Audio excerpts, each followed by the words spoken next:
Well, hi to my YouTube subscribers. This is actually what you might call an emergency video. I hadn't planned on making this, but I got a comment from one of my viewers, Shastadad, that I think everybody should know about. So let me read this to you. Visa exemption is not without its problems. JAL, Japan Airlines, would not allow me to check in or board because my onward outbound flight was in excess of the 45 days allowed for visa exemption. Fortunately, I had enough time to go to Travelocity and buy a round trip to Cambodia at a cost of $50 cancellation fee. The first 10 hits were non-refundable, so beware of at least JAL's policy for 45-day travel. Your airline may vary. I am in Seattle BA Lounge.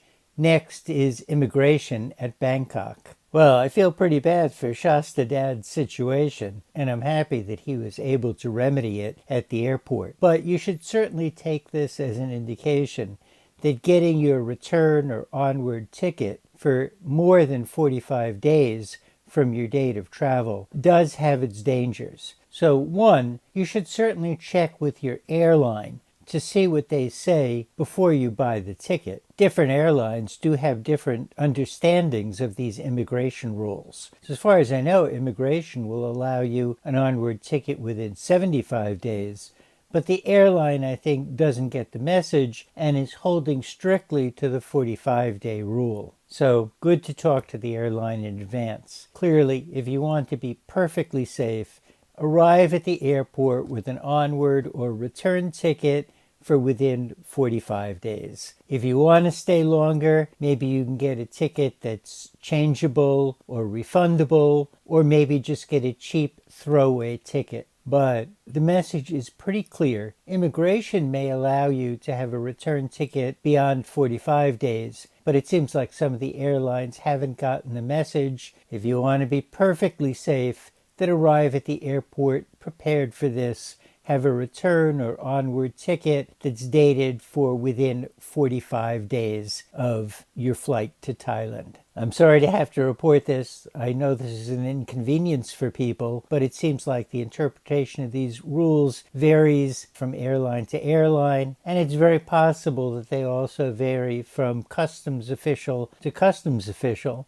as some people have reported on my channel. So I'm sorry to have to report this. It's inconvenient, but it looks like the safest thing to do is to get an onward or return ticket for within 45 days of your travel to Thailand. Possibly it could be a cheap throwaway ticket. Anyway, I wanted to get this news out to people quickly so you won't end up in the same situation as Shastadad. Fortunately, he was able to resolve his situation quickly and get on with his trip. I think we all wish him good luck with his travels and have a great trip. Okay, that's all I wanted to tell you, but I think important information. So let me ask you to consider buying my book, The Vientiane Affair.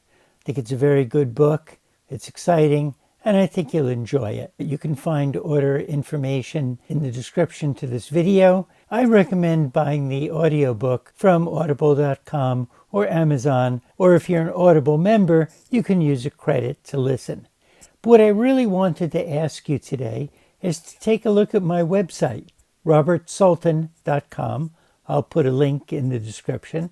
I just posted the first 14 chapters of my new book, The 28th Amendment. This is a story that's set in America about 20 years in the future, and I think you'll find it very interesting, and you can read it absolutely free on my website. So please have a look at my website, robertsultan.com. Take a look in the section called Novels, and feel free to explore the rest of the website.